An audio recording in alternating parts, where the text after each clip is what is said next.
Ustadz percaya khilafah. Saya meyakini bahwa khilafah adalah bagian daripada ajaran Islam. Saya terus terang tidak bisa memahami mengapa Felix Young menganggap bahwa khilafah itu adalah ajaran Islam.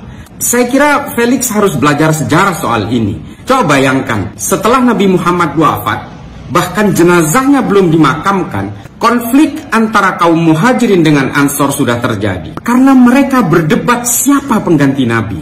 Ini adalah bukti Nabi Muhammad tidak mewariskan sistem politik. Siapa pengganti Kanjeng Nabi setelah beliau wafat? Nabi tidak pernah mewariskan itu. Bukti sejarah mengatakan Sayyidina Abu Bakar dijadikan sebagai penerus Nabi. Apa yang terjadi? Sa'ad bin Ubadah tidak menerima itu dan tidak mau berbaiat kepada kepemimpinan Sayyidina Abu Bakar. Di dalam kitab Al-Tabaqat Al-Qadir, Muhammad ibnu Sa'ad menuliskan bahwa pada akhirnya Sa'ad bin Ubadah pergi dari Madinah dan pindah ke Suriah. Penggantinya kemudian Sayyidina Umar dibunuh, katakanlah dibunuh oleh orang Majusi. Setelah itu penggantinya Sayyidina Utsman juga dibunuh. Oleh siapa? Setidaknya menurut kitab Tarikh At-Tabari, yang membunuh Sayyidina Utsman itu adalah juga orang-orang Islam, orang-orang yang juga hidup pada zaman Kanjeng Nabi masih hidup. Secara tega membunuh Sayyidina Utsman yang merupakan sahabat terdekat Nabi Muhammad. Setelah itu apa lagi? Pembunuhan terhadap Sayyidina Hasan, Sayyidina Husain, Sayyidina Ali. Lalu terjadi perang Jamal, perang Siffin. Sesama orang yang beriman kepada Nabi Muhammad dan beriman kepada Allah Ta'ala. Manusia dijadikan khalifah di muka bumi, iya, jelas di dalam Al-Quran. Tapi jangan kemudian diolah seolah-olah ada sistem politik bernama khilafah.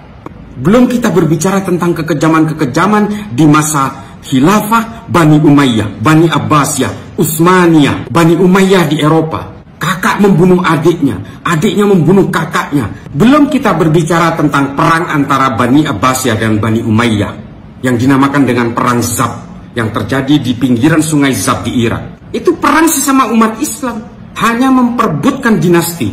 Tuduhan Abbasiyah waktu itu adalah dinasti Umayyah banyak melakukan korupsi. Dinasti Umayyah bukan keturunan asli Nabi Muhammad. Pada saat inilah banyak munculnya hadis-hadis palsu tentang garis keturunan Nabi Muhammad. Lalu ada orang-orang modern yang kemudian kecewa oleh kekuatan-kekuatan politik di Arab yang mengatakan bahwa khilafah ini adalah ajaran Islam. Dari mana? Jangan kerdilkan Islam seolah-olah Islam itu mewariskan sistem politik yang penuh darah itu. Penuh dengan pembunuhan, penuh dengan penyelewengan, baik terhadap syariat maupun hakikat. Ini sistem politik biasa, ini bikinan manusia. Jangan kerdilkan Tuhan seolah-olah Tuhan itu menganjurkan satu sistem politik yang pada akhirnya berlumur darah. Jangan kerdilkan semua anjuran-anjuran Kanjeng Nabi kepada umatnya, seolah Kanjeng Nabi mewariskan sistem politik yang pada akhirnya justru membuat sahabat-sahabat terbaiknya itu terbunuh. Kalau memang khilafah ini anjuran Islam, semua negara Islam akan memakai sistem ini. Tidak ada satupun sampai sekarang negara dengan mayoritas populasi muslim yang menggunakan sistem politik ini. Karena mereka tahu dan mereka sudah selesai dengan semua itu. Kita sekarang ini di Indonesia yang penuh dengan orang-orang yang baru melek agama, lalu kemudian mau dibodoh-bodohi oleh anjuran politik dari Arab yang sebenarnya sudah tergusur sejak lama.